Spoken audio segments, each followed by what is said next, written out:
Hey, and welcome to Coutser EDU. I'm Faith, a former middle school science teacher turned ed tech coach, and I'm here to help educators like you save time and feel confident using tools like AI in your classroom. If you've ever said, AI is coming whether I like it or not, this video is for you.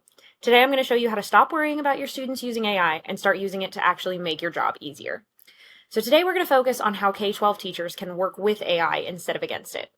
I know that my students are breaking school rules when they use ChatGPT to do their assignments, but I used to wonder, am I even allowed to use it? For example, I taught a class this summer where I had two students who used AI, ChatGPT specifically, to write their final essays, and I had to sit them down and have a conversation with them. But the reason why I recognized that they had used it is because I use ChatGPT for so many things. So how can we use AI ethically and teach our students to do the same? I'm going to show you some practical ways to use AI ethically and creatively in your teaching practice. And if you want a free AI ethical use poster for your classroom, check out my link below. So let's get started. We want to begin by reframing AI as a tool, not a threat. It's like a calculator or Google. It's powerful, but you have to know how to use it right. At this point, banning AI in our classrooms is not realistic, but teaching students how to use it responsibly is. So let's look at some practical, simple ways to use AI in our classroom. I'm going to go over 3 different AI tools that I like to use, using different AI websites that you can access for free as an educator. Starting with ChatGPT. This is the one that most of us are familiar with. You can use this for so many different things.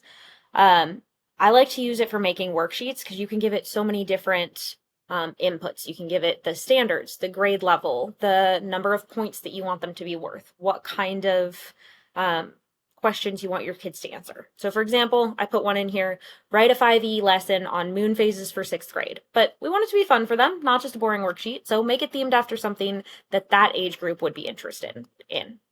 And it spit out for me a 5E lesson plan, gives me all of the student objectives, and this one is themed after Minecraft, so maybe they'll find it a little bit more interesting.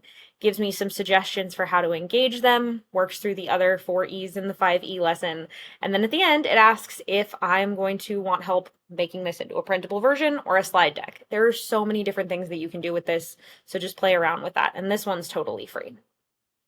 Next up, I want to talk about Diffit. Diffit is a little bit more limited, but it's a lot easier to just spit out a quick worksheet. Everything that you put into here, it's going to give you the same kind of style where whatever your topic is, it will give you a short article, a summary of the article, some key vocab that your kids need to know, and then some multiple choice and written answer questions. So the one I put in here is I'm teaching my students about renewable energy resources. Specifically, here's the standard that I want them to meet. And it generated me this activity. It gave me a photo, that short article, all of the other things that I talked about in here. Now, this isn't something that the kids find particularly interesting, but if you are coming into a lesson last minute and you realize, oh man, I assumed that my kids knew about atomic composition and they don't, let's give them a quick review of it, or they've forgotten it since 6th grade. Let's give them that quick review of it. This is easy. It's also easy if one of your lesson plans is just not going the way that you wanted it to and you need something last minute or something for a sub. It's not the most fascinating thing in the world, but it is quick and accurate for your kids. All right, last one I want to look at is Magic School AI. I love this one. It does so many different things. And if you're a teacher, it's free for you.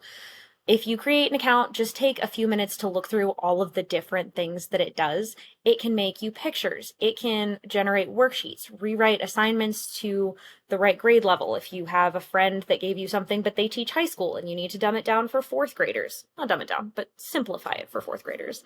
It can give you presentations, rubrics. It can grade student assignments. It can write you parent emails. It can unpack the standards for you to understand it better. It does everything. So just to focus on one thing today, I'm going to look at grading an assignment. I've used this a lot for this. It more specifically works on feedback on writing. It's not going to be able to grade if you give it like a picture of a diorama that a student made, but if you have something that your students wrote, it does a really good job of grading that. You give it a grade level, the assignment description that you gave the students, some feedback. I looked at the student assignment really quick and I think they need to improve their transitions, so put that in the feedback. Also, I want to grade out of 100 points and then give the students assignment. And it spits out real quick some feedback that you can give to your students as well as a grade. I like that it always gives some positives as well as negatives. Sometimes I struggle with that when I'm looking at my kids' writing. I'm like, oh man, this is just not good. But this can always find something positive to encourage your students to continue with their work. There are a lot of other AI tools like this, or you can use these ones as well, but other ways that I like to use them for is for parent communication. I'm horrible at writing parent emails, but we periodically need to email out that we have a field trip coming up or another event happening. This can really quickly write parent communications, as well as I like using this as student prompts for exit tickets, particularly with ChatGPT. I can ask it to just give me 20 different exit tickets related to this standard, and then I can pick a few of them that I really like, and I can have it touch up things that I'm not a fan of. All right, so we've looked at how we can use AI ethically, but how do we teach our students? I think the most important place to start is to teach them ethical use, not fear of it.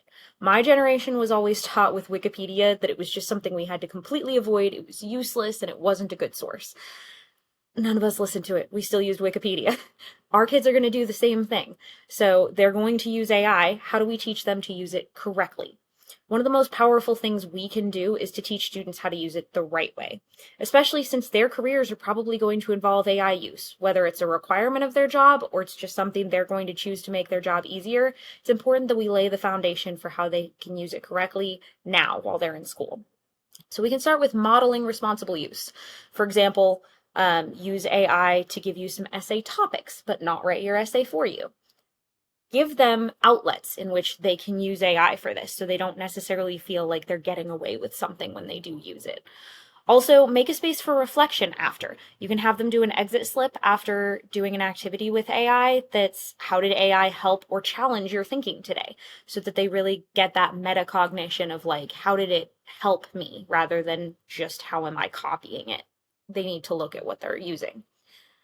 Show them examples of when AI gets it wrong. I have a Teachers Pay Teachers item linked below that's a presentation that you can show kids on how to use AI ethically, and it gives some examples of AI using bias, just giving you correct information, or giving you answers that just a regular human really would not give.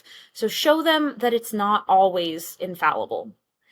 Also, show your own classroom AI use. If you're using the tools that I just suggested, show them that. They're going to take you more seriously in your suggestions if they know that you're doing the things that you're teaching them. All right, so to recap, AI is not going away, but that doesn't mean that it has to be scary. Just making a few intentional changes can help you take control instead of feeling like you're catching up with technology all the time.